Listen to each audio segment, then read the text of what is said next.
కేంద్ర కేబినెట్ కీలక నిర్ణయాలు తీసుకుంది. జనాభా లెక్కలతో పాటు కులగణన చేయాలని కేంద్ర కేబినెట్ నిర్ణయించింది. సర్వేలకు బదులుగా పారదర్శకంగా కులగణన ఉంటుందని కేంద్ర మంత్రి అశ్విని వైష్ణవ్ తెలిపారు. Some states have conducted surveys. I am repeating the word surveys to enumerate castes. Some states have done this well, while some others have conducted such surveys purely from a political angle in a non-transparent way. Such surveys have created doubts in the society. Considering all these facts and to ensure that our social fabric is not disturbed by politics, caste enumeration should be transparently included. I am emphasizing the word transparently included in the census instead of surveys. This will strengthen the social and economic structure of our society while the nation continues to progress. Under the leadership of our Prime Minister Shri Narendra Modi ji, the Cabinet Committee of Political Affairs has decided today, that is 30th April 2025, that caste enumeration should be included in the forthcoming census. This demonstrates that our government is committed to the values and interests of our society and country. Like in the past, when our government had introduced 10% reservation for the economically weaker sections of the society without causing any stress in any section of the society. కేంద్ర cabinet నిర్ణయాలకు సంబంధించి పూర్తి update మా Delhi bureau chief Krishna చెప్తారు. కృష్ణ చెప్పండి, కేంద్ర cabinet ఎలాంటి నిర్ణయాలు తీసుకుంది? అశ్విని వైష్ణవ్ చాలా నిర్ణయాలకు సంబంధించి చెప్పారు. కేంద్ర కేబినెట్ నిర్ణయాలకు సంబంధించి ఏదైతే నిర్ణయాలు తీసుకున్నారో వాటన్నింటినీ చెప్పారు. దాంతోపాటు ముఖ్యంగా హై లెవెల్ మీటింగ్స్కి సంబంధించి ఇప్పుడున్నటువంటి సీరియస్ మ్యాటర్ ఏంటంటే పాకిస్తాన్ ఇష్యూ, దానికి సంబంధించి ఏంటి, ఎలాంటి డిస్కషన్ జరిగింది కేంద్ర కేబినెట్లో? స్వామి, కొద్దిసేపు క్రితం కేంద్ర మంత్రి అశ్విని వైష్ణవ్ విలేకరుల సమావేశంలో ఒక ముఖ్యమైనటువంటి అంశాన్ని తెలియజేశారు. అందులో ప్రధానంగా ఏదైతే జాతీయ జనాభా లెక్కల్లో కులగణనను చేర్చనున్నట్లుగా కేంద్ర మంత్రి అశ్విని వైష్ణవ్ తెలియజేశారు. అయితే ఇందులో ప్రధానమైనటువంటి అంశం ఏంటంటే ప్రధాని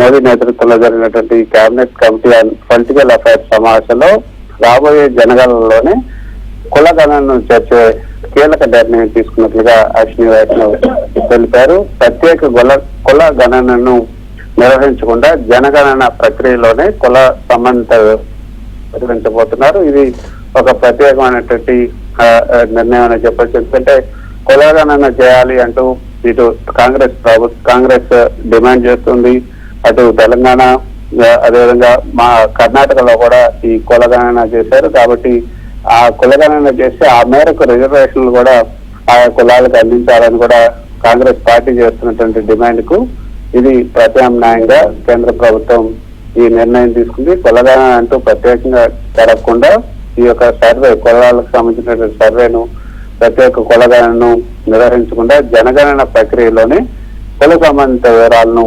సేకరించబోతున్నట్లుగా కేంద్ర మంత్రి అశ్విని వైష్ణవ్ ఈ నిర్ణయం గురించి కొద్దిసేపు క్రితం మీడియా సమావేశంలో వెల్లడించారు. ఈ సందర్భంగా కేంద్ర ప్రభుత్వం తీసుకున్నటువంటి ఇతర ముఖ్యమైన నిర్ణయాలను, విధానాలను కూడా వివరించారు. అయితే దీనికి సంబంధించి మాత్రం ఈ నిర్ణయం ఈ జనగణనలోనే కులగణన అన్నది దేశవ్యాప్తంగా రాజకీయ అదేవిధంగా సామాజిక వర్గాల్లో కూడా దారితీసే అవకాశం ఉంది. ప్రత్యేక కులగణనపై డిమాండ్ చేస్తున్నటువంటి కాంగ్రెస్ పార్టీకి కూడా ఇటు రాజకీయంగా ఆ పార్టీకి కూడా ఇది సమాధానం చెప్పినట్లుగా ఉంది. మరి కులగణన అన్నది ఇంకా చేయాల్సి ఉంది. నిజానికి 2011లో చివరిలో కులగణన చేశారు, 2011లో. ఆ తర్వాత 10 ఏళ్లకి అంటే 2021లోనే కులగణన చేయాల్సినట్టు క్యాస్ట్ సెన్సెన్స్ తీసుకోవాల్సి ఉంది. కానీ ఇంకా దానికి సంబంధించి పెండింగ్ లోనే ఉంది. ఇప్పుడు 2025 వస్తున్నప్పటికీ కూడా 4 ఏళ్ళు అయినా కూడా దానికి సంబంధించిన నిర్ణయం తీసుకోలేదు. కానీ 2026 తర్వాత పబ్లిష్ అయ్యే మొదటి జనాభా లెక్కల ప్రకారం ఆధారంగా నియోజకవర్గాల పెంపుకు సంబంధించి నిర్ణయం తీసుకోవచ్చు అంటూ రాజ్యాంగంలో ఉన్నందువల్ల ఈ యొక్క 2026 లోపు ఈ యొక్క కులగణన చేస్తే సరిపోతుందని జనగణన చేస్తే సరిపోతుందని భావించినట్టుగా తెలుస్తుంది. అందుకే ఈ ఏడాది లేదా వచ్చే ఏడాది ఈ యొక్క ఒక జనగణనకు సంబంధించి నిర్ణయం తీసుకోవచ్చు. దానికి సంబంధించి కేంద్ర ప్రభుత్వం జనగణన చేసిన తర్వాత మళ్ళీ నియోజకవర్గాల విభజన ఉంటుంది, తర్వాత మహిళా రిజర్వేషన్ల బిల్లు ఉంటుంది. ఆ తర్వాత జనాభా లెక్కల ఆధారంగా రిజర్వేషన్ల అంటే ఈ యొక్క నియోజకవర్గాల పెంపుకు సంబంధించిన నిర్ణయం కూడా తీసుకోవాల్సి ఉంటుంది. అందులో భాగంగా చూస్తే కులగణనకు సంబంధించి అయితే ఒక నిర్ణయం తీసుకున్నారు. ఈ ఏడాది ఎప్పుడైనా ఈ కులగణన ఈ జనగణన చేసే అవకాశం ఉంది కాబట్టి ఈ జనగణనలో భాగంగా కులగణనకు సంబంధించిన వివరాలను కూడా అందులోనే పొందుపరిస్తే సరిపోతుంది. కులగణనకు ప్రత్యేకంగా చేయాల్సినటువంటి అవసరం లేదు అని ఈ రోజు జరిగినటువంటి cabinet committee and political affairs లో ఆ సమావేశంలో నిర్ణయం తీసుకున్నట్లుగా అశ్విని వైష్ణవ్ తెలిపారు. ఇది ఒక కీలకమైన నిర్ణయం అని చెప్పచ్చు స్వామి. కానీ ఇందాక మీరు అడిగినట్లుగా ఏదైతే పహల్గాం ఘటన తర్వాత జరిగినటువంటి రెండో సిసిఎస్ సమావేశం కానీ సిసిపిఏ సమావేశం కానీ వీటిల్లో పహల్గాం సంబంధించినటువంటి ఏదైనా పాకిస్తాన్ పై మరిన్ని కఠిన ఆంక్షలు ఉండే అవకాశం ఉందని కూడా అందరూ భావించారు. వాటన్నిటిని కూడా అశ్విని వైష్ణవ్ ప్రకటిస్తారు, లేదా కేబినెట్ బ్రీఫింగ్ తర్వాత పాల్గొనే మంత్రులు కూడా ప్రకటిస్తారు అని కూడా అందరూ భావించారు. ఇంకా మరిన్ని కఠిన నిర్ణయాలు కూడా ఉండబోతున్నాయని కూడా అందరూ అనుకున్నారు. పహల్గాం కు సంబంధించిన దాడికి సంబంధించినటువంటి వీడియోలు, పాకిస్తాన్ ఇంతవరకు చేసినటువంటి అకృత్యాలు, ఆ దాడులు, వాటికి సంబంధించినటువంటి వీడియోలు కూడా కేంద్ర మంత్రులు ఇప్పుడు విడుదల చేసే అవకాశం ఉందని కూడా అందరూ భావించారు. కానీ ఆ అంచనాలన్నింటినీ భిన్నంగా ఈరోజు జనగణనకు సంబంధించి కేంద్ర ప్రభుత్వం నిర్ణయం తీసుకుంది. అయితే జనగణన ఎప్పుడు చేస్తారనో లేదు, కానీ జనగణన చేపట్టినప్పుడు మాత్రం అందులో భాగంగానే ఈ యొక్క కులాలకు సంబంధించినటువంటి వివరాలను కూడా అందులోనే పొందుపరచాలని నిర్ణయించినట్లుగా అశ్విని వైష్ణవ్ తెలిపారు.